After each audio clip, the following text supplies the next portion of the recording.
Hello, welcome to the Viewpoint. I am Mamadou Mboj. My guest today is the leader of the Gambia Democratic Congress, the party that stormed the political scene in the fateful year of 2016 and quite rapidly had established a momentum that initially seemed rather formidable and capable of defeating Jammeh. And the party rode the crest of its popularity, its popular appeal, until, of course, as history knows today, the coalition 2016 knocked the wind out of its sails. All the same, Mr.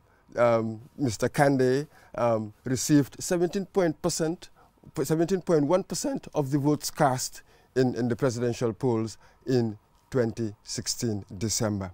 A respectable statistic there. Welcome to the program, Mr. Mama Kandeh, the leader of the GDC. Thank you. Yes, so we'll start, I think, appropriately with the State of the Nation address, just delivered just over a week ago.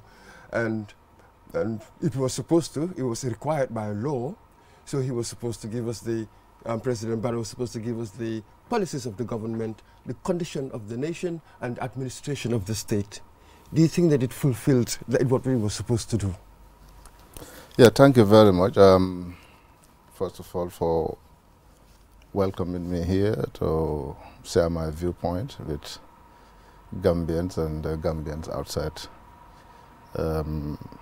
Very interesting, and point that you have raised is a concern, I believe, to every Gambian.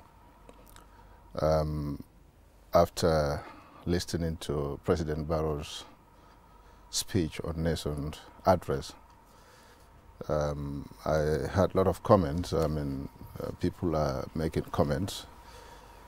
But at the first place, I think the Nation address came a bit late. And I don't know if we have to call the name or to change the name Nation address and bring it back to state opening of Parliament, or we have to remain giving it the name Nation address.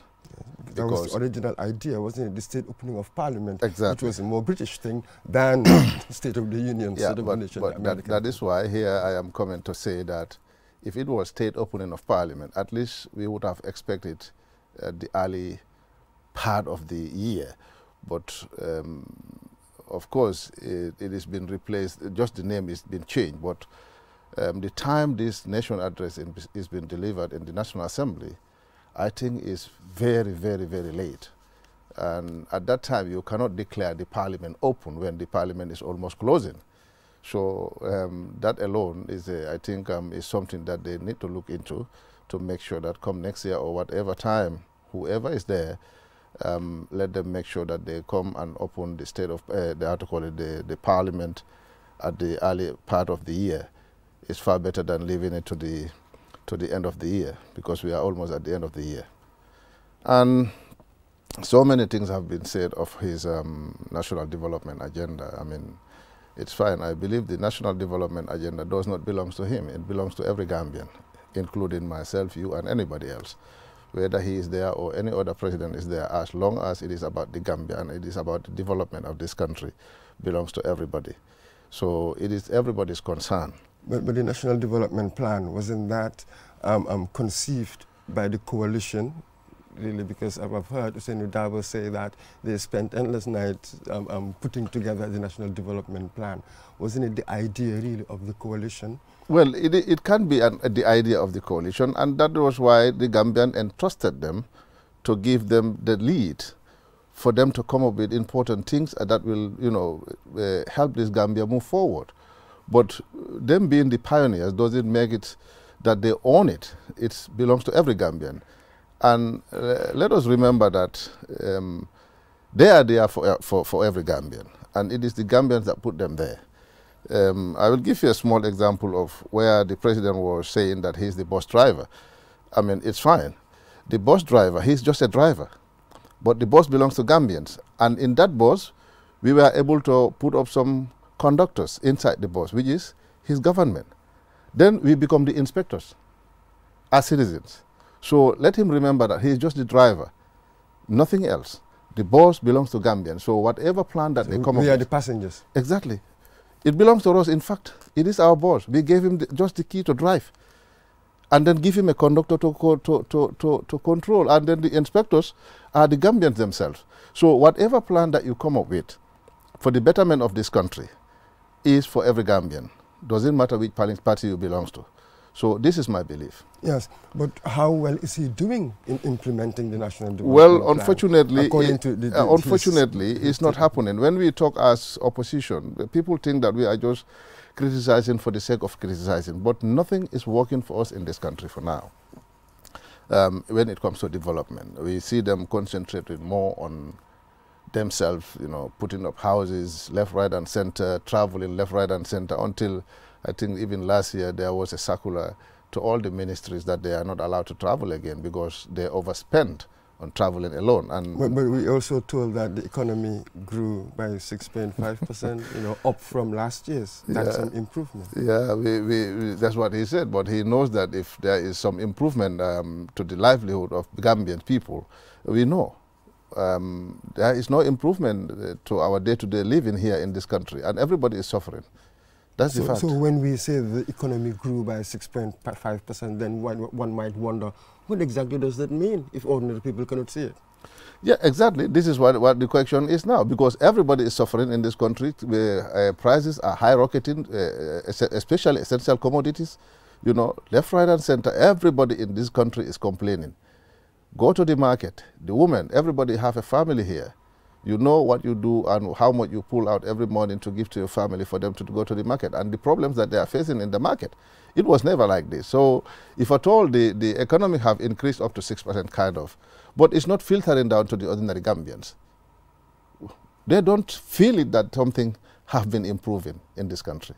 Then quite interesting. Then what would you make of, we'll come back to the economy, but what would you make of currently the coalition 2016? They've endorsed him for the 5 years. What do you make of that? I don't think, I think the one that have came out to say that they have endorsed him for 5 years to 2021, Gambians should be very mindful, because I am not sure if they really have the love for this country. These are 4 groups or 4 political parties that came together. In fact, the minority, because it's the NCP, PPP, NRP, and GPDP. You mean minority in terms of their electoral power? Of course, of course. They do not constitute like 7% in this country. But go to the statistics compared to the last elections. But still they were part of the coalition. Yeah, they were part of the coalition. Where are the other partners? Why were they not there? But it seems as if 2 didn't go, PDOIS and UDP. And GMC. And GMC didn't yes. go. So how comes they can just decide and said, we have agreed to extend the mandate of the president? But perhaps they had invited those parties who refused to attend.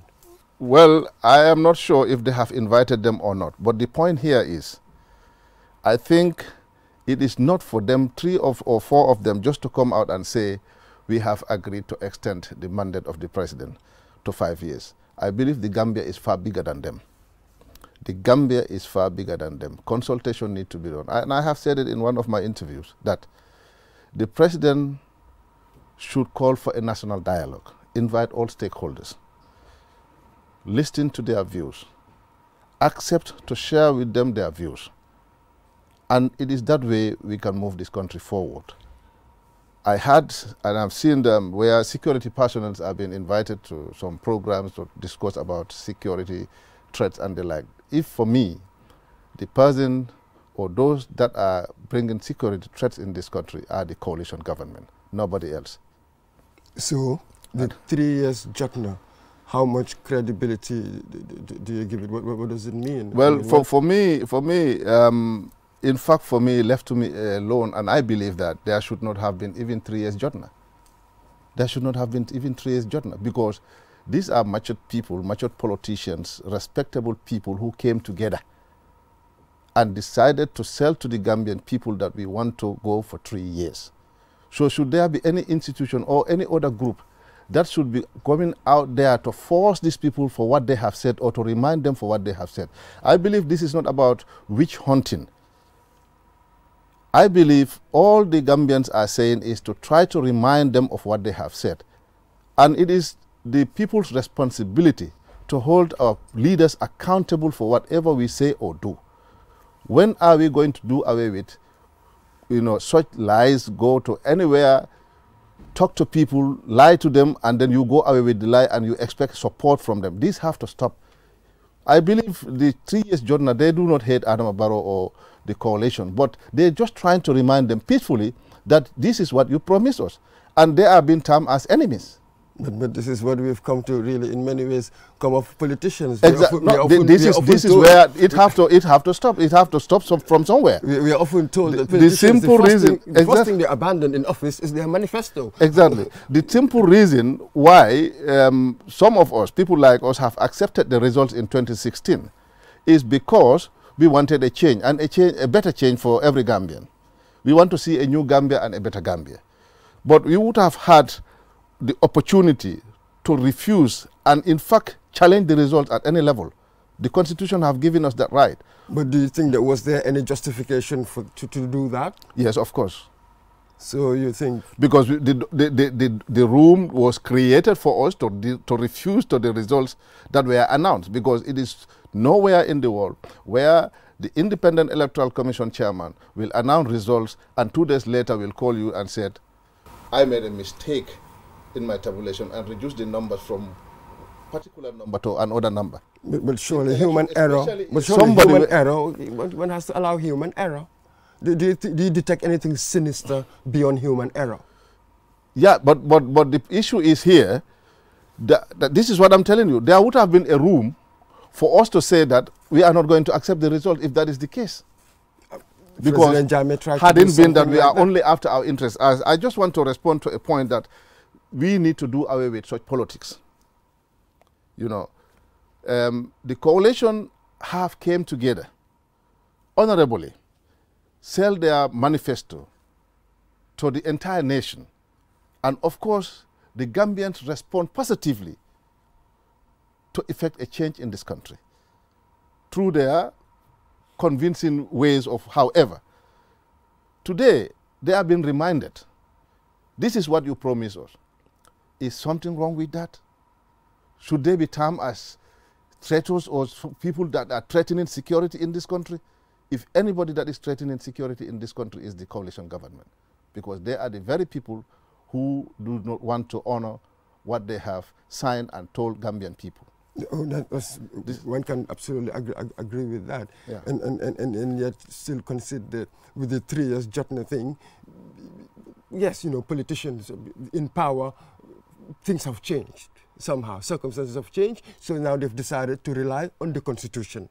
So really, that doesn't leave much traction, as it were, don't you think? You see, the Constitution is the supreme law of this country, right? It's fine. But if that is the case, why do they form a parallel group called the 5 years group? If they really believe in the Constitution and they want to go by the Constitution. But maybe maybe ordinary people just decided to form it. They know, no. If they do, the president and the coalition government should say, no, we are always behind the Constitution and we are going by the Constitution. We don't need a parallel group for this. Perhaps, then also, if they respect the Constitution, you see. But do you think the president is responsible for the parallel group? Yes, of course. He is responsible. What do you mean? He is supporting them.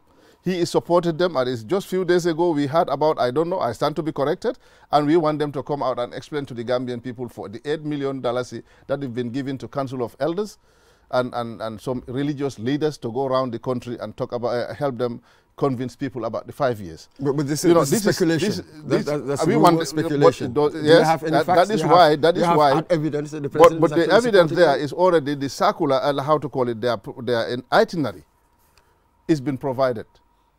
We have seen it. The itinerary is all over this media. It's there. So let them come out and explain to Gambian people what happened. Then the other thing is, if at all it is about respecting the Constitution, they have only they are only after any section of their that is not to their interest for that to be amended in the meantime before the new reform of the constitution taking place. For example, amending the section of the age limit, keeping this country, the vice presidency vacant for 9 good months without appointing but an acting vice president. This is what we have. It seems like there was no qualified Gambian that can handle that position without the Fatoumata Jallow Tambajang. But maybe that was the political compromise. I'm coming. It's still about the constitution. His Barrow movement, they are operating in this country illegally. They are not a political party. We have seen instances where... But how can they be operating illegally? Because they have not claimed to be a political party. They have not claimed to... That is why they are... That is why an NGO should not be involved in politics. That is why we are talking. If at all they are only concentrating on their NGO matters, nobody talks. This is not the only NGO in this country. Well, they might do we accuse any other NGO? But they might accuse them. We have seen where they are holding political rallies and in fact convincing people leave UDP, leave GDC, leave APRC and come to us. Is that not a political party? But they can defer to themselves as an advocacy group. And asking other citizens to follow the correct procedure to register a political party. But Barrow movement can go anywhere in this country, have their meetings, convince people. You know, in fact, the last meeting they had in Brikama, are they really convincing people? Are they getting lots of people? I can show you videos where they announce that we have like 500 people who came from the UDP, GDC, and APRC to come and join the Barrow movement. But such things are just assertions. No, I mean, do we have the facts? Do we have the evidence that actually happened? The facts are available. The facts are available, and everybody knows that in this country. So all these activities are illegal for us. Right, and we are calling on the Ministry of Justice, the Independent Electoral Commission, the Inspector General of Police to take the right action to make sure that the activities of this Barrow movement ceases.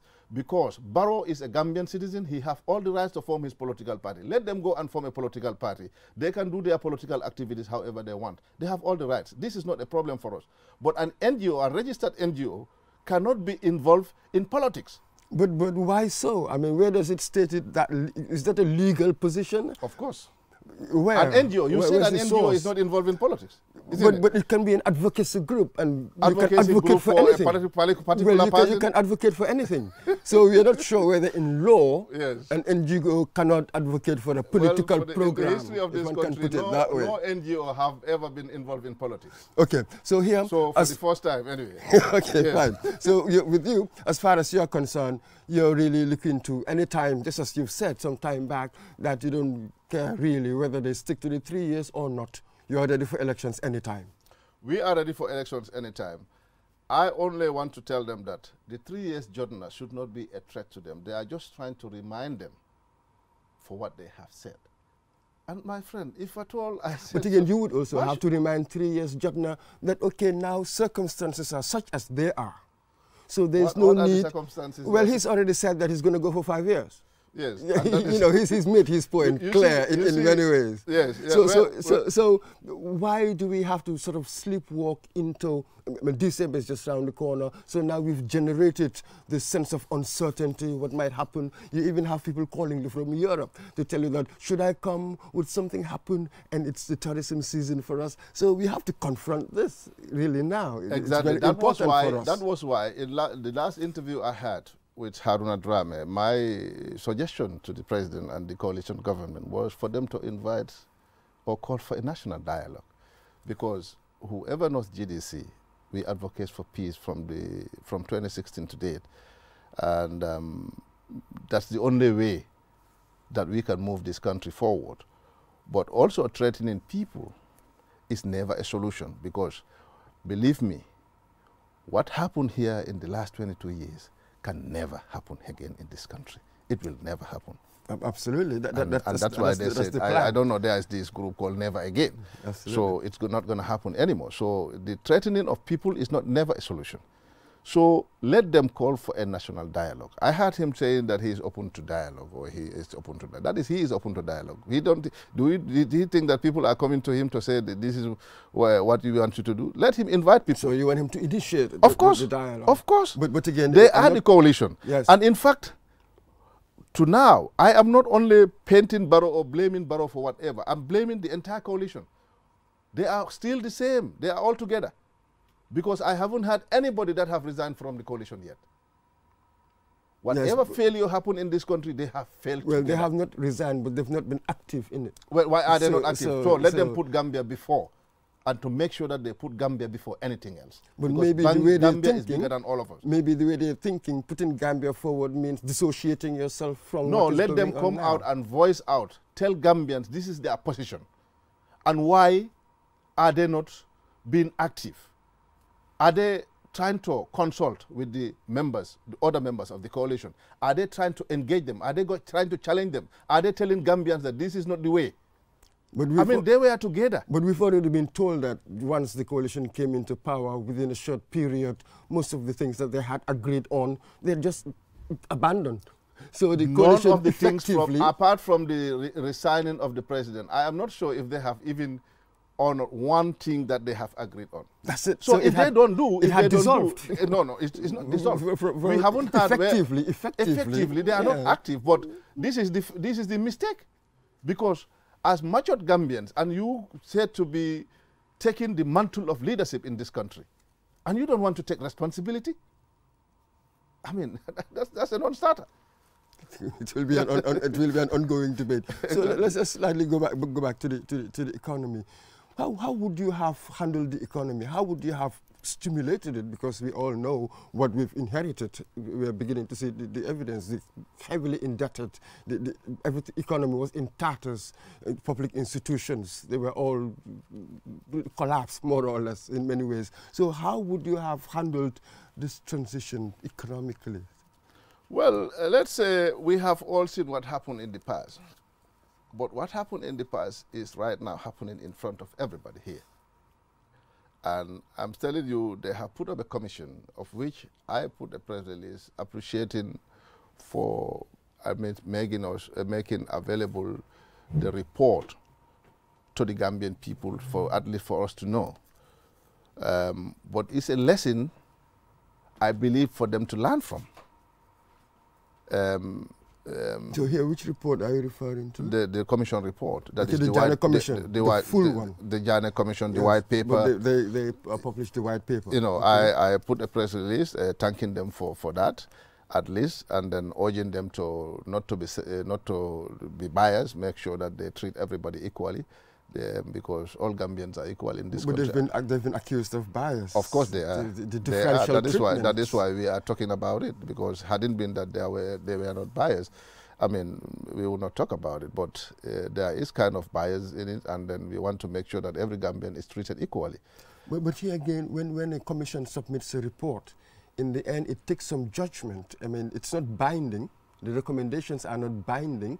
You show your judgment, which you take on how to interpret. You see, the recommendations are not binding. That is obvious, because the commission is not a courthouse. We understand that.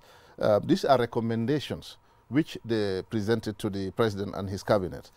And I believe, for me, my opinion also would have been that they should have extended this report to the National Assembly. They have National Assembly subcommittees who can sit down over this and also give their opinion, because these are three arms of government. But the National Assembly didn't set up the commission. It was the president. Yeah, it was. This is what I'm saying. I'm not saying the commission should give to the National Assembly, but from the cabinet I'm talking about, not from the commission to the National Assembly.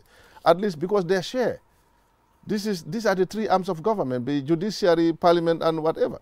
You know, so these are things that they could have said and come up with something concrete. Is far better than, you know, what we are accusing them or talking about now for selective justice.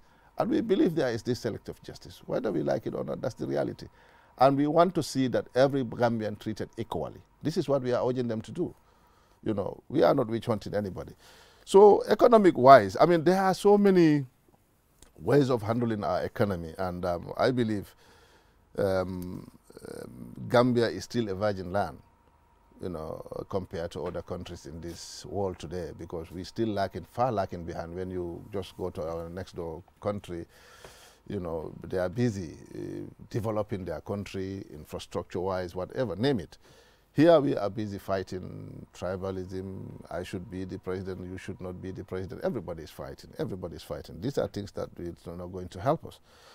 You don't see any infrastructural movement, at least, if not a market improvement, at least some movement for all the bridges and roads in the hinterland. Which bridges? There's the Senegambia Bridge. Which Senegambia Bridge? Well, the Senegambia Bridge should that even be called Senegambia Bridge? Well, the name is quite something else. The name is something else, but the entity itself this is not from them. This is not their bridge. They don't put up that bridge. Even during the political impasses, the works were on. But during Yahya Jammeh's time, it stalled. No. Even during the political impasses, the works were on. The contractors were in Jarasoma base. They were working. You know, so it is not their project. The only thing maybe they can talk about is Basse project. I mean, Basse Bridge. Yeah. Right. But is that what we really for 3 good years? For 3 good years? But then they talk about. They are not. They didn't complete the Constitutional Review Commission, and the Civil Sector Review Commission, the Security Sector Review. What were they doing all this period? Because they wanted to waste time to show that they will give excuses that they want to stay beyond the 3 years. Why do you think because Honorable Halifa Sallah said if he was selected, he offered to go for 2 years, less than 3 years. I believe there are a lot of intellectuals in there who came up with their manifesto and believe and well calculated that this is something we can achieve within this period. But intellectuals get it wrong sometimes. I mean, but when do they start? You know how politics is of course, how politics is like. When I saw Barrow saying in politics, you can say, during campaign, you can say whatever you want. That is very, it's very unfortunate. It's very unfortunate. If a politician can think like that, during campaign you can say whatever, meaning that you can lie to anybody and do whatever you want until you are there, then you do what you want to do. It's very unfortunate. And this is not the type of politics and politicians we want to see spearhead the affairs of this country. Yes. Yeah. Still within the economy, poverty. I mean, it's huge. I understand that the national poverty line is 48% of the country. But if you go to the hinterland, if you go to the provinces up country, it's about 69%. It's quite high. What are you going to do about that? That's a huge concern to Gambians all over the place. Yes, the hinterland you're talking about, I mean, I think Gambia, depend more on agriculture. And my take in this is that we need to give what it requires to bring up our agricultural sector. And I have lamented many times on this, that Gambia alone, if given the agricultural sector, if given the required funding, can, survive many countries in West Africa here, because the possibilities are there. We have the River Gambia, and we need to make best use of, because this is the only thing that Gambia is left with, that is the River Gambia. Nothing else, as the situation is right now. So I think we need to give more consideration to the agricultural sector to help those people, bring up their day-to-day life standard. And Barrow has suggested mechanization.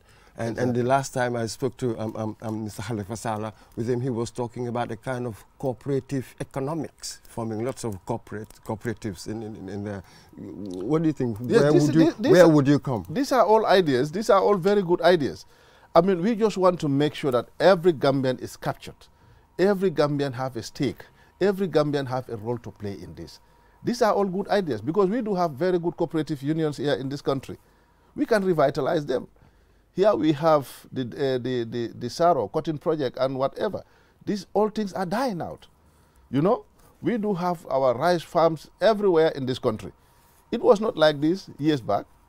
Jammeh had this grow what you eat and eat what you grow. It was a good idea, but the mechanism, the method that was used to grow what you eat and eat what you grow was wrong. So how many percentage of our national budget is given to agriculture? It's very small. And here we need to fight self-food sufficiency. We need it. But if you give very little budget to the agricultural sector, do you expect the real results? Unfortunately, no. And it contributes 22% of our yes, GDP.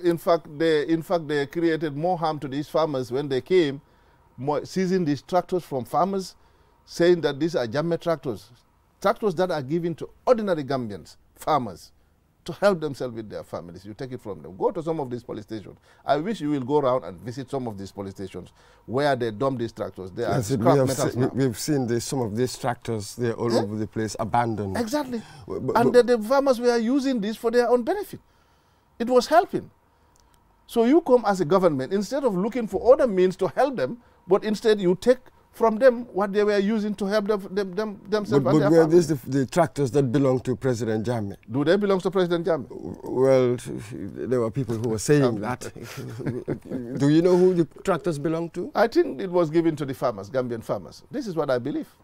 But even if they were Jammeh tractors, I think it was better to leave them with the tractors, go to the farm, help themselves and their families, than taking it away from them and dump them at one place. It becomes scrap metals. Yes, so you've mentioned Jammeh. Of course, before you formed your GDC, before you expelled from the APRC, you were part of the APRC. I think, did you serve, what, 2 parliamentary terms? Yeah. Something like that. How was it like being a member of parliament for a party like APRC?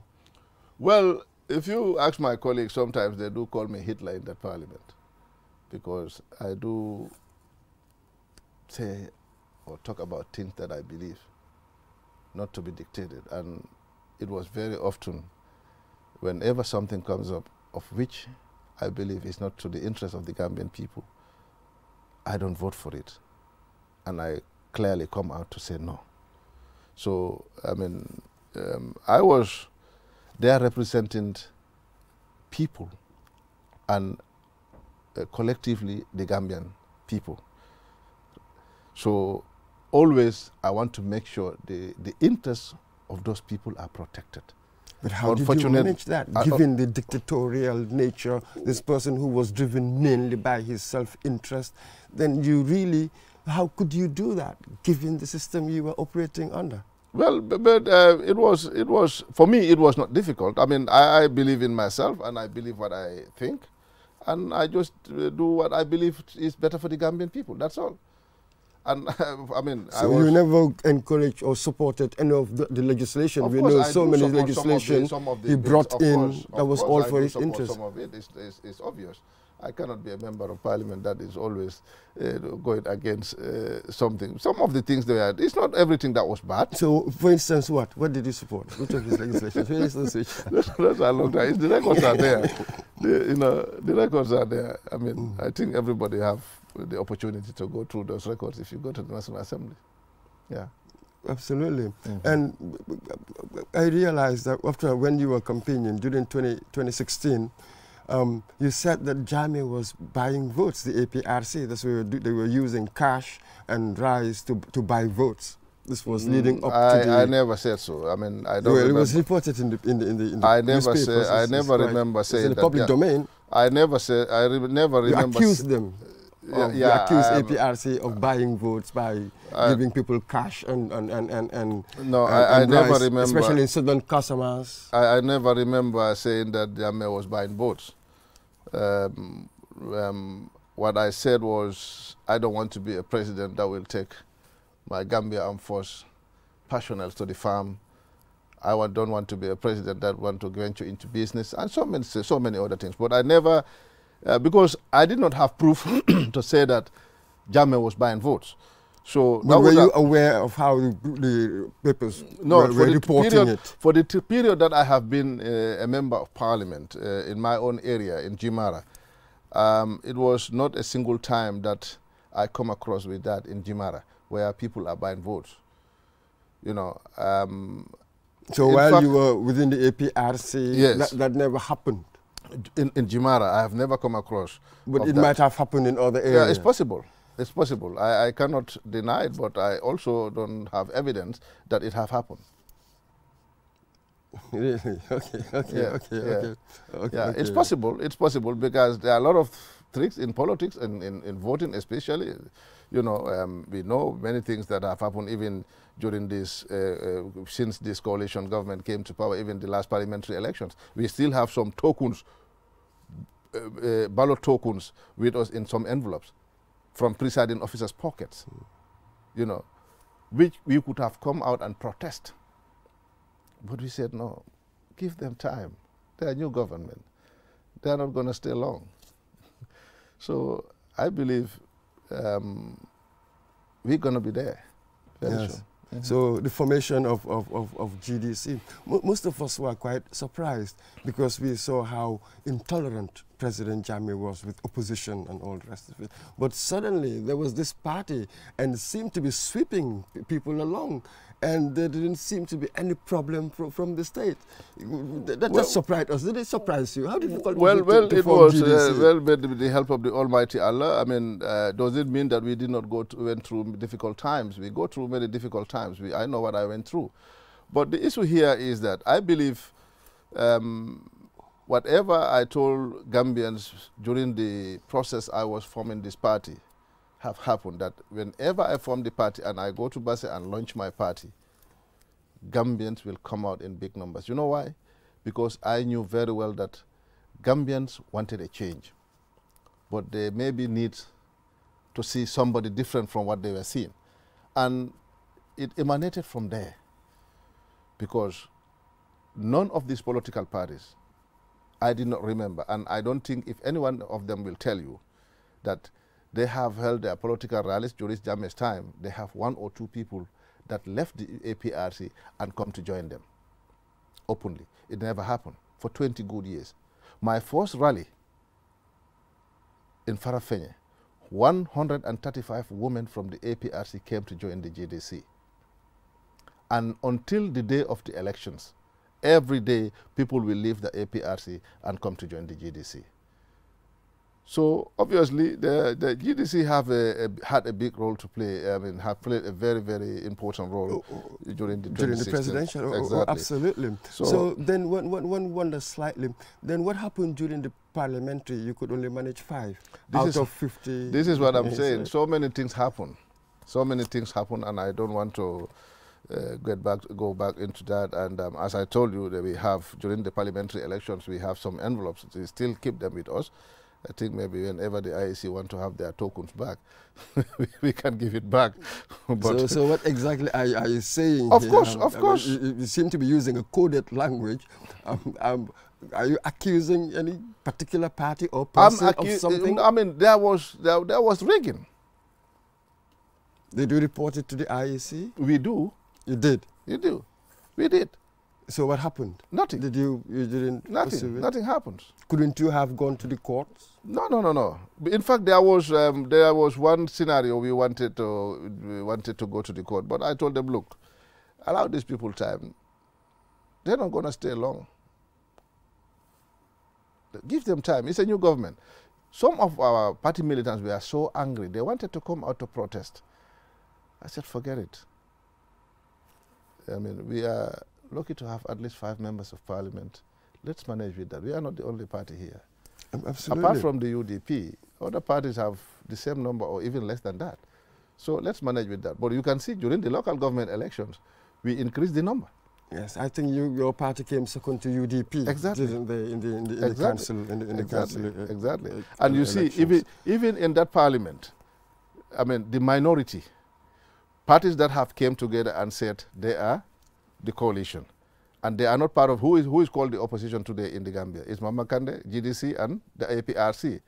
But they still went ahead and take the minority leadership. What about PDOIS?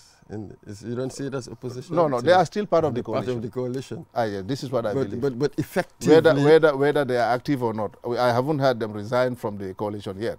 And not only them, even the UDP. Formally. Exactly. Absolutely. But recently, what's been happening within GDC, the resignations of deputy leader, high-profile people? Mambenjek is, I mean, quite a substantial number. Well, that is fine. What was going on? Nothing was going on. I mean, I believe every Gambian have the right to belong to any party you want to. Anybody you see in the GDC is from a political party. Everybody that you see in the GDC is coming from a political party. Very few members that have sat down together and formed the GDC. In fact, some of those members were coming from political parties. So I have no problem with that. I mean, everybody has the right to his opinion or to his feeling or to what he wants. But then how would you respond to, I mean, one time Musa Bacheli, later on he went on to become GAB, but again he made certain accusations against you. Yeah, that you were not transparent, you're not transparent in your leadership and in finance. He is transparent. Well, everybody have seen. I just want to stop there. But it's important for us to know the political personality. No. This is how we know the political personality and the decisions he takes. Exactly. I believe Honorable Mama Kande is very transparent, and the party GDC belongs to every Gambian, and all GDC executive members can attest to that. Even at GDC meetings, they are the ones that take decisions, not me. Even if I have any idea, I put it on the table. Whatever they agreed, this is what I'm going to do. So, so there's no democratic deficit within your internal organization, your internal governance? Not at all. Maybe you have your own agenda for coming to the GDC and later you did not find it there. I mean, you go out. I mean, what is wrong? What is the problem for somebody leaving a particular political party and you want to go to the radio, start to, thinking that you can tarnish the image of somebody? It's not it. Because what was your motive for coming to that place?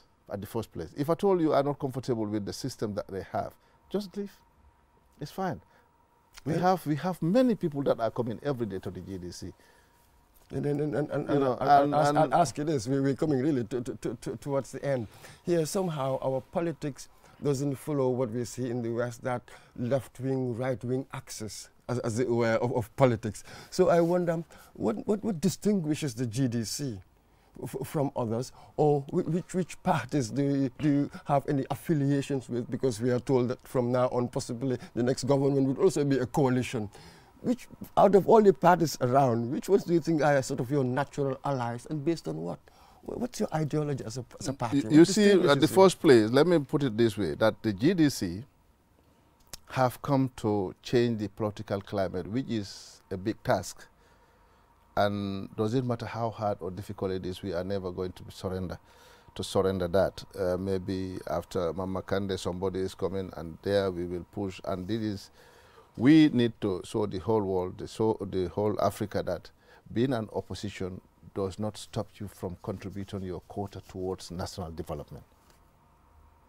We witnessed here many times during Jammeh's time that where he can stood out there and say, tell me what the coalition have done here. Not even a single toilet. But today, nobody can say that, what the coalition, what the opposition have done here. Who are your political heroes? My political heroes? Yes. Who the politicians in history or contemporary, who you like, whose politics you like, your political heroes. One imagines that as you are doing your apprenticeship as a politician, well, I like President Jaware's politics, and Sidi Ajata is my role model. I like him. He's a very nice person, and I believe me, he loves this country. Why didn't you join PDOIS? No, I mean, being in GDC doesn't also stop me from saying the truth. Absolutely. He's a nice person, and I like him. I sat with him, I work with him. So maybe PDOIS is a natural ally, possibly? Well, I am ready to work with every Gambian. You see, I don't have the belief that they are my enemies. Nobody in this country, starting from Barrow. We all have our ideas, but all the ideas are geared towards a better Gambia. So what is the problem? Why should we be fighting left, right, and center for this country, which we said we love so much? I mean, I am not, okay, there is a problem where if the moment they see me talking to Usain Dabo, hey, saying, Usain Dabo. Then if I talk to Safa Bakari, he's with APRC, he wants to bring Jammeh. But they can talk, they can do anything they want, nobody comment. But Mama Kande is a problem. But I just want to say that those days are over. They are all colleagues, friends, brothers, sisters, uncles, and everything. They are Gambians like me, and I'm ready to talk to any one of them. And they can bear me witness. They know what I'm saying. I'm on television. Whatever happened in this country, of which I don't understand, or I think the situation needs us to come together, I will always call all of them and to say, look, let's forget our party colors there. Forget about party colors. Let's see the nation. Let us come together and try to talk, discuss, and find solutions and lasting solutions for our problem. After that, you can, whoever wants, you can go back to your political party. I don't see them as enemies. I see them as colleagues, friends, brothers, and people that I can discuss with and share my little ideas with. And I'm ready to listen to them all. Thank you very much. This is what our PE teacher used to tell us. You know, the people you're playing against, they're not your adversaries, they're merely your opponents. Exactly. Once the game is done, you go back and be friends again. Exactly. Thank you very much, Mr. Mama Kande, for joining us on The Viewpoint. Thank you. Yes, viewers, we've come to the end of this program. Thank you very much for joining us, and hopefully you will join us again next time. Thank you. Bye-bye.